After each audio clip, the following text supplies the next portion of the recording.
আমরা শিল্পী, আমরা কোনো দলের নয়। কে আওয়ামী লীগ, কে বিএনপি, এটি দেখে কিন্তু দর্শক ভালোবাসে না। শিল্পী সত্তার চেয়ে বড় শক্তি কিন্তু পৃথিবীতে কেউ কিছু নেই। 30 তারিখে 5ই আগস্টে কিন্তু গণ অভ্যুত্থান হয়েছে, কিন্তু 30 তারিখে কিন্তু আমরা যারা এই আন্দোলনে যেই হোক না কেন, যারা নিহত হয়েছেন, আহত হয়েছেন, তাদের আত্মার যারা নিহত হয়েছেন তাদের আত্মার মাগফিরাত কামনা করে কিন্তু আমরা নীরবতা পালন করেছি, এবং যারা আহত হয়েছেন তাদের প্রতি আমরা শ্রদ্ধা জ্ঞাপন করেছি। আমরা শুধু একটা জিনিসই মাথায় রেখেছি, আমরা শিল্পী, আমরা কোনো দলের নয়। আমি মনে করি শিল্পীরা বরাবরই নিরপেক্ষ থাকার দরকার, কারণ একজন শিল্পী যখন প্রতিষ্ঠিত হয়, একজন শিল্পী যখন সেলিব্রিটি হয়, একজন শিল্পী যখন তার যাত্রা শুরু করে, তখন কে আওয়ামী লীগ, কে বিএনপি, এটি দেখে কিন্তু দর্শক ভালোবাসে না। একজন শিল্পী তার অভিনয় সত্তা দিয়ে, তার মেধা দিয়ে সে কিন্তু তার শিল্পী সত্তাকে অর্জন করে, দর্শক জনপ্রিয়তা অর্জন করে। কিন্তু আমরা কিছু সংখ্যক মানুষ হয়তো ভুল করে বিভিন্ন রাজনীতির সঙ্গে যুক্ত হয়ে যায়, কিন্তু শিল্পী শক্তি, শিল্পী সত্তার চেয়ে বড় শক্তি কিন্তু পৃথিবীতে কেউ কিছু নেই। এবং এটাই কিন্তু আজকে আমাদের এই ইফতার মাহফিলটি যেটা আমরা করেছি, এখানে আমাদের শিল্পীদের যে উপস্থিতি সেটাই প্রমাণ করে যে সবার আগে হচ্ছে আমরা শিল্পী, সবাই আমরা শিল্পী সমিতির মেম্বার। তো এই জায়গা থেকে আমরা আজকে সফল হয়েছি, এবং আমাদের এই চলচ্চিত্র অঙ্গনে বা চলচ্চিত্র শিল্পী পরিবারের কিন্তু সবাই কিন্তু নায়ক কিংবা নায়িকা নয়, এর বাইরে কিন্তু অনেক ছোট ছোট চরিত্রে অভিনয় করা অনেক শিল্পীরা আছেন এবং তাদের পরিবার পরিজন আছেন।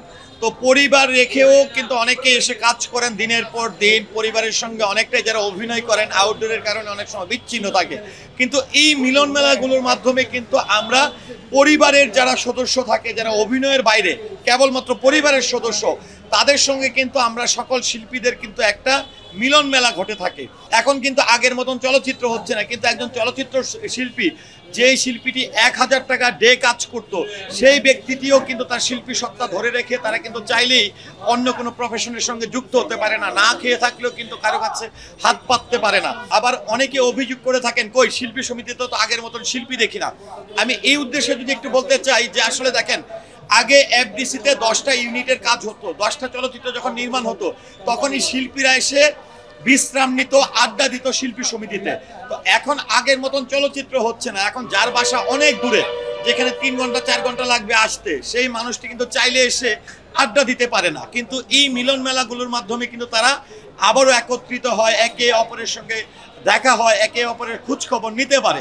আমি আজকে সারা দেশবাসীর কাছে একটি জিনিস প্রার্থনা করব যে আমাদের এই বাংলা চলচ্চিত্রের যে সকল গুণী শিল্পীদেরকে, যেমন গত ফেব্রুয়ারি মাসে আমরা বাংলা চলচ্চিত্রের গুণী শিল্পীদের মধ্যে আমরা মান্না ভাইকে হারিয়েছিলাম, আমরা এটিএম শামসুজ্জামান সাহেবকে হারিয়েছিলাম, হুমায়ুন ফরিদি সাহেবকে সহ আরও 20 থেকে 22 জন। এই মাসেও কিন্তু আমরা এখানে আমাদের মিজু আহমেদ, তারপরে আমাদের এরকম আমাদের চিত্রনায়িকা দ্বিতীয় আপা এই মার্চ মাসে তারা সহ প্রায় 20-25 জন কিন্তু পৃথিবীর মায়া ত্যাগ করে চলে গেছেন। তো আজকের এই ইফতার ও দোয়া মাহফিলে যেরকমটা আমি আজকে এই ভিডিওর মাধ্যমে আমার শিল্পী সমাজকে অভিনন্দন জানাচ্ছি, তেমনটা করে সারা দেশবাসী যারা চলচ্চিত্র প্রেমী আছেন সবাইকে এই রমজানের মোবারকবাদ এবং অগ্রিম ঈদ মোবারক জানাচ্ছি।